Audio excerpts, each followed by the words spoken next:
ইমান ষ্ট্ৰিক্ট কৰাৰ পাছতো কালি পেপাৰখন যোনখন আছিলে সেই পেপাৰখন আমি এটা গ্ৰুপত পালো।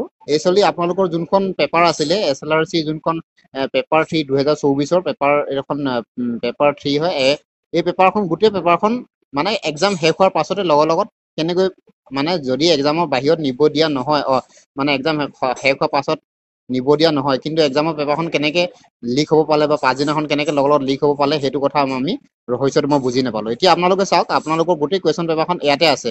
এতিয়া মই আপোনালোকে যদি কুৱেশ্যন পেপাৰখন মিলাই আছে তেতিয়াহ'লে চাওক আহোমৰ শেষৰখন ৰাজধানী কি আছিল সেইটো কুৱেশ্যন মিলি গৈছে।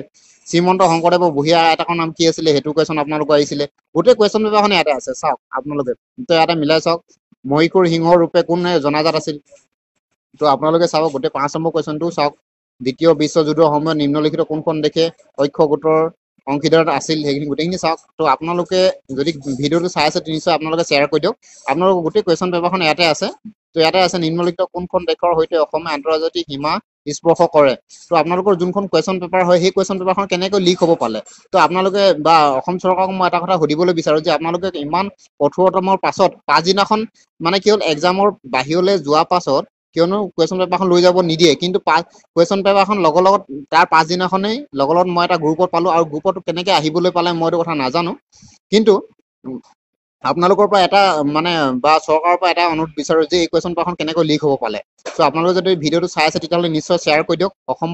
অসম চৰকাৰে যে কৈছিলে একদম ইমান স্বচ্ছতাৰ মাজত আমি মানে এক্সামটো পাতিম কিন্তু হ'বলৈ কেনেকৈ পালে আপোনালোকে ভিডিঅ'টো যদি চাই আছে তেতিয়াহ'লে শ্বেয়াৰ কৰক। এইটো চাওক আপোনালোকক মই গোটেই কুৱেশ্যন পেপাৰখন ইয়াতে মই আপোনালোকক দেখাই আছো। 10 নম্বৰ কুৱেশ্যনটো চাব পাৰে নিম্নলিখিত কোনটো শৃংগ হিমালয় অন্ত নহয়। নিম্নলিখিত কোনটো দক্ষিণ আমেৰিকাৰ এক পৰ্বতমালা সেইটো চাব পাৰে। নাহি ভেজাই সাগৰৰ তলিত হোৱা অগ্নিসংগী এইটো চাওক গোটেই কুৱেশ্যন খিনিয়ে মিলি আছে। ৰাজ্যসভা অধ্যক্ষ কোন হয় সেইটো চাব পাৰে। 14 নম্বৰ কুৱেশ্যন গোটেই কুৱেশ্যন খিনি ভাৰতৰ ৰাষ্ট্ৰপতি কোনে শপত পাঠ কৰোৱা সেইখিনি চাওক। আপোনালোকৰ যদি কুৱেশ্যন কিবা নাই মিলে তেতিয়াহ'লে ক'ব পাৰে। এনেকুৱা গোটেই কুৱেশ্যন পৰা মই লাষ্টলৈকে গোটেইখিনি সময় মই দেখাই দিলে সময় যাব কিন্তু তথাপিও মই কিছুমান কুৱেশ্যন দেখাইছো। এইটো কুৱেশ্যন চাওক এইটো অলকানন্দা গীতিকাৰ কোন আছিলে। তো আপোনালোকক মই কৈছো কোনোবাই মানে ইয়াত ফটো মাৰি দিছে ইয়াত আঙুলি চিন আছে আপোনালোকে চাব পাৰে।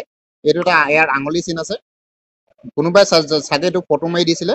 চ' এইটো চাওক আঙুলিটো চাওক ইয়াতে আঙুলিৰ চিন আছে। তো চাইড আপোনালোকৰ যোনখন কুৱেশ্যন পেপাৰ আছিলে সেই কুৱেশ্যন পেপাৰখন কালি লিক নহয় বুলি কৈছিলে কিন্তু কুৱেশ্যন পেপাৰখন কেনেকে লিক হ'ল কোনোবাই ফটো মাৰি পঠাইছিলে চাগে সেইটো কাৰণে লিক হ'বলৈ পালে। আৰু মই এটা গ্ৰুপত পাইছো সেই গ্ৰুপত পোৱাৰ লগে লগে মই আপোনালোকক ইয়াত লগত শ্বেয়াৰ কৰিছো কুৱেশ্যন পেপাৰখন কেনেকে লিক হ'বলৈ পালে আচলতে সেইটো আচল কথা। ইমান কষ্ট কৰি ল'ৰা ছোৱালীয়ে পঢ়া শুনাৰ পাছত যদি এনেকে এক্সামটো দিবলগীয়া হয় তেতিয়াহ'লে বা এনেকে যদি ফ্ৰড হ'বলগীয়া হয় তেতিয়াহ'লে যোনে ভালদৰে পঢ়া শুনা কৰিছে তেওঁলোকৰ কি হ'ব ভৱিষ্যত। তো আপোনালোকৰ কুৱেশ্যন পেপাৰখন এনেকৈ লিক হৈ গ'ল। তো আপোনালোকে যিমান পাৰে আছে ভিডিঅ'টো চাওক শ্বেয়াৰ কৰি দিয়ক। এল সিং আপোনাক মই অনুৰোধ জনাইছো যাতে আপুনি ভিডিঅ'টো শ্বেয়াৰ কৰি দিয়ে। অসম চৰকাৰে কৈছিলে যে আমি স্বচ্ছ আৰু নিকটাৰে আমি কুৱেশ্যন বা এক্সামটো পাতিম কিন্তু এইটো কুৱেশ্যন পেপাৰখন কেনেকে লিক হ'ব পালে পাছদিনাখন লগত এক্সামটো হৈ যোৱাৰ পাছতে লগত এক্সাম পেপাৰখন আপোনালোকৰ কেনেকে লিক হ'ল সেইটো আপোনালোকক